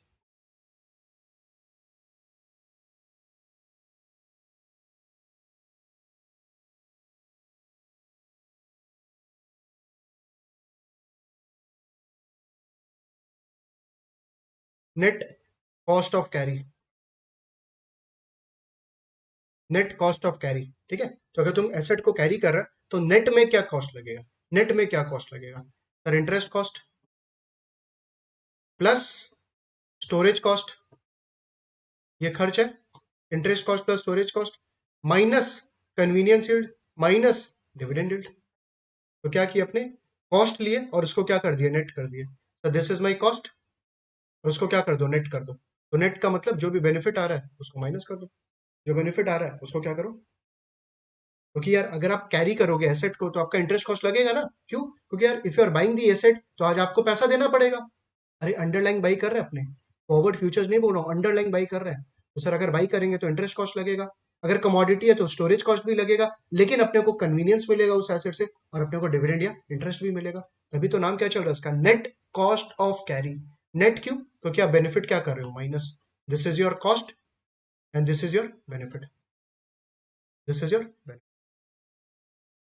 If net cost of carry is greater than zero, अगर net cost of carry positive रहता है तो forward या futures spot से क्या होगा, ज्यादा या कम, तो नेट कॉस्ट ऑफ कैरी मैंने बोला पॉजिटिव है, ग्रेटर देन जीरो है, तो फॉरवर्ड या फ्यूचर्स स्पॉट से ज्यादा रहेगा या कम, देख लो यहाँ पे,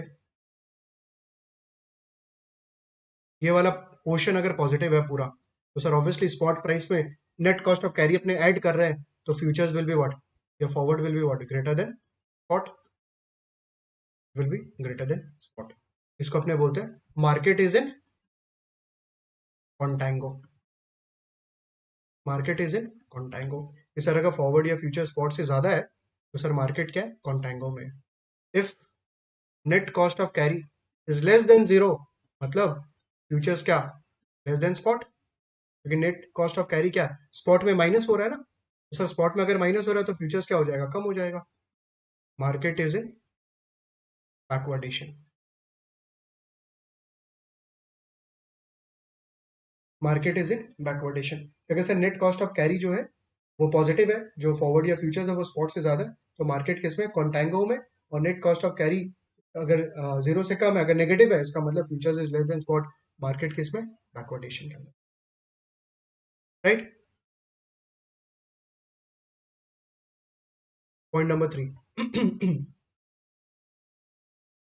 फॉरवर्ड या फ्यूचर्स का रिलेशनशिप अपने कैसे लिखे थे, F T is equal to S zero into 1 plus R F to the power T, ये लिखे थे। सोचना एक बार प्रैक्टिकली, अगर central bank interest rate increase करता है तो क्या इंपैक्ट होता है मार्केट के ऊपर, सेंट्रल बैंक अगर इंटरेस्ट रेट इंक्रीज करता है तो मैंने बोला मार्केट पे क्या इंपैक्ट होगा, सर अगर सेंट्रल बैंक इंटरेस्ट कर दिया ऐसे एफडी वगैरह का इंटरेस्ट, तो आदमी लोग क्या करेंगे, कुछ पैसा मार्केट से निकालेंगे, कुछ पैसा मार्केट से निकालेंगे और हो सकता है sir safer asset like FD में लगाएंगे या बॉन्ड मार्केट में लगाएंगे, क्योंकि अगर इंटरेस्ट रेट इंक्रीज होता है तो बॉन्ड प्राइस डिक्रीज होता है, अगर इंटरेस्ट रेट इंक्रीज होता है तो बॉन्ड प्राइस डिक्रीज होता है, तो सस्ते दाम पे they wanted to buy the bond और they will invest into some FD and all. उसके वजह से स्टॉक मार्केट पे क्या इंपैक्ट होना चाहिए, नेगेटिव। अरे कोई अगर पैसा निकाल रहा है स्टॉक मार्केट से तो पैसा निकालेगा कैसे, सेल करके ना पोजीशंस को, तो पोजीशंस को सेल करेगा, मतलब there will be a supply pressure, and because of the supply pressure the spot market what decrease, जो स्पॉट मार्केट है वो क्या होना चाहिए, डिक्रीज होना चाहिए। कब सर, आरएफ इंक्रीज होने से, आरएफ इंक्रीज होने से फ्यूचर्स पे क्या इंपैक्ट होगा, फ्यूचर्स पे क्या इंपैक्ट होगा कि सर आरएफ इंक्रीज हो रहा है, स्पॉट डिक्रीज हो रहा है। अब सर डिपेंड करता है आरएफ अगर तेजी से बढ़ रहा है या स्पॉट तेजी से गिर रहा है, तभी फ्यूचर्स का प्राइस पता लगेगा कि सर फ्यूचर्स पे क्या इंपैक्ट होगा। बट यहाँ पे फोकस क्या है कि आप एक बार मान लीजिए, एक बार आप मान लीजिए कि सर जब रिस्क फ्री रेट इंक्रीज या डिक्रीज होता है ना, तो स्पॉट मार्केट पे कोई इंपैक्ट नहीं है, सिंपल। अब मान लीजिए इस पे कोई इंपैक्ट नहीं है, जो शेयर का दाम है उस पर कोई इंपैक्ट नहीं है, इसका मतलब अगर आरएफ इंक्रीज होगा तो एफटी फ्यूचर प्राइस क्या होगा, इंक्रीज, और अगर आरएफ डिक्रीज होगा तो फ्यूचर प्राइस क्या होगा। ये चीज समझ में आया आपको, वापस से रिपीट करो। सबसे पहले एग्जाम पॉइंट ऑफ व्यू से क्या ध्यान रखना है आपको कि सर जब भी इंटरेस्ट रेट इंक्रीज या डिक्रीज होता है स्पॉट मार्केट पे कोई इंपैक्ट नहीं है, that is the assumption, that is the assumption कि जब भी इंटरेस्ट रेट इंक्रीज या डिक्रीज होता है सर स्पॉट मार्केट पे कोई इंपैक्ट नहीं है, आरएफ इंक्रीज होगा तो फ्यूचर्स मार्केट इंक्रीज होगा, आरएफ डिक्रीज होगा तो फ्यूचर्स मार्केट, ठीक है। But apart from exam point of view, practical point of view क्या बोल रहा था कि सर जब भी इंटरेस्ट रेट आरबीआई इंक्रीज करता है ना, तो स्पॉट मार्केट क्या होता है, गिरता है due to supply pressure, and उसके वजह से हो सकता है फ्यूचर्स का दाम।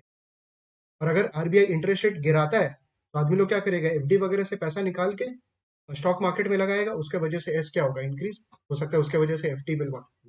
बट मैंने बोला एक बार मान लीजिए कि स्पॉट मार्केट पे कोई इंपैक्ट नहीं है, तो आपको रिलेशनशिप सोचना है आरएफ और FT directly, keeping S zero and constant, S zero का कांस्टेंट रखो, no change, no RF increase का मतलब future price increase, RF decrease future price, ये चीज आपको ध्यान में रखना है। समझ में आया यहाँ तक, डाउट्स देख ले तो अगर कोई का डाउट्स आया हुआ है तो इनकेस।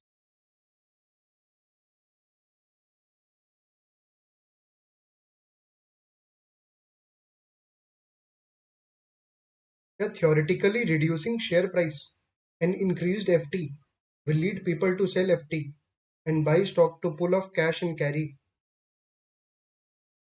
Periodically अगर price, theoretically reducing share price and increase FT, share price अगर कम हो और FT increase हो, FT increase will lead people to sell FT and buy stock. नहीं वो तो फर्स्ट केस होगा ना नमन, जो आप बोल रहे हो डाउट, आप बोल रहे हो कि सर शेयर प्राइस अगर डिक्रीज होगा एफटी अगर इंक्रीज होगा, तो वो तो केस वन था, अब वापिस से केस वन पे क्यों चले गए।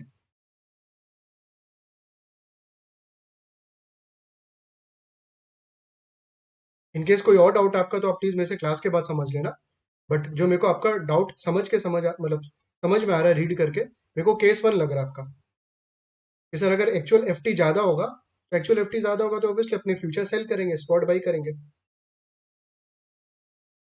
ठीक है।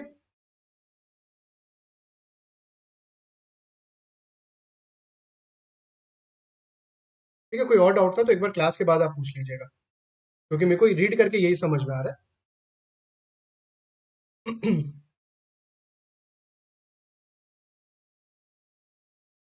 ये अपना कैश एंड कैरी आर्बिट्रेज हो गया, अब अपने क्या करें, एक बार स्क्वाइजर में जाते हैं और चेक करते हैं क्वेश्चन।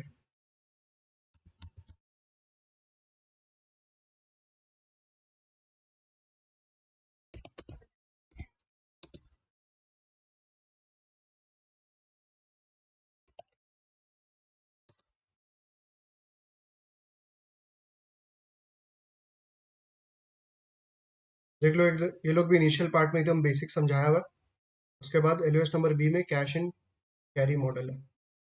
हम्म, यहाँ पे सम है, जिसके पास स्क्वाइजर है वो रेफर कर लेना हार्ड कॉपी में, जिसके पास नहीं है वो यहाँ पे स्क्रीन पे रेफर कर सकते। क्या बोल रहा है? Consider a 3 month forward contract on a zero coupon bond ZCB with a face value of 1000। ZCB है, इसका मतलब कोई इंटरेस्ट मिलेगा क्या? कुछ नहीं मिलने वाला अपने को, ठीक है। तो वो जो इंटरेस्ट नहीं मिलने वाला ना, मॉनेटरी बेनिफिट, उसको जीरो मान लिया। तो बोला consider a 3 month forward contract किस पे? ZCB पे, with a face value of 1000 that is currently quoted at 500। आज के दिन उसका दाम कितना चल रहा है? 500। And suppose that the annual risk free rate is 6%। Annual RF 6%। Determine the price of the forward contract under the no arbitrage principle. बुरा मान लो अगर आर्बिट्रेज नहीं है तो प्राइस कितना होना चाहिए? What should be the price? Calculate करिए, कैलकुलेट करिए आप खुद से। फ्यूचर का दाम होगा सर 500 इंटू स्पॉट कितना चल रहा था? 500। Risk free rate is 1.06 factor बना के। एंड 3 month फॉरवर्ड कॉन्ट्रैक्ट है, 3 month फॉरवर्ड कॉन्ट्रैक्ट है। तो मेरे को करना है क्या? 3/12, क्योंकि 6% अगर 12 months का तो 3 months का कितना? 3/12। 1.06 to the power 3 divided by 12 इंटू 500। 507.34। 507.34 is actually what? No arbitrage price. Sir इस पे, ये प्राइस ऐसा है जिसपे कोई आर्बिट्रेज नहीं हो सकता। इसके ऊपर या उसके नीचे अगर हुआ तो आर्बिट्रेज होगा। जो अपने एग्जांपल ले रहे थे, cash and carry arbitrage and reverse cash and carry arbitrage. तो determine the price of the forward contract अपने कर लिया ऑलरेडी, ठीक है। तो नीचे ये लोग पूरा एग्जांपल्स वगैरह किया है इससे, that we have already covered.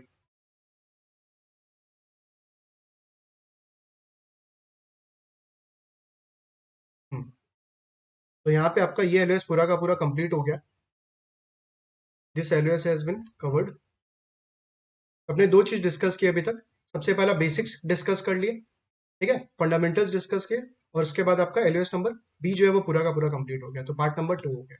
तो अपने स्टार्ट करेंगे part number 1, pricing and valuation of forward and futures on equity, ठीक है। LOS number 1, pricing and valuation of forward and futures on equity. Break चाहिए आप लोग को? Do you need break? Break चाहिए तो फटाफट से कंफर्म करो, अदरवाइज स्टार्ट कर दूंगा मैं।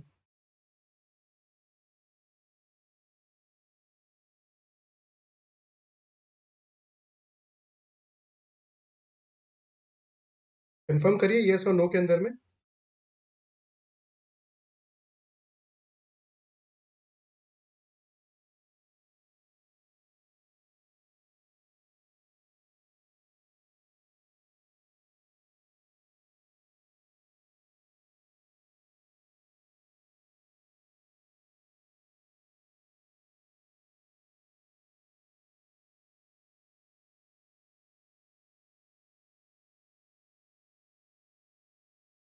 यस, थोड़ा यस सर ब्रेक चाहिए।